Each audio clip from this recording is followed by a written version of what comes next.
आजै हो क्या?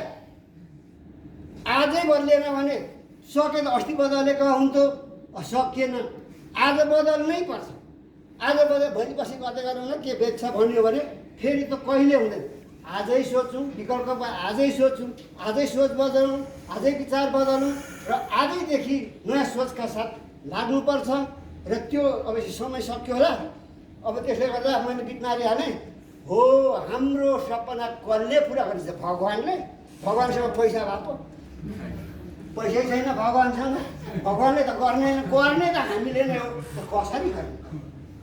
त्यो कसरी गर्ने भने अघि हामीले भनेको त्यो नेचर अफ कम्पनी भन्थ्यो नि, हो त्यो कम्पनीले लागेको ल्याएको त्यो अघि श्रम होइन, सामान बेच्ने भन्ने जुन एउटा पवित्र अभियान, महान अभियान भन्छ नि त, हो त्यो अभियानमा जोडिनु पर्यो क्या ठ्याक्कै।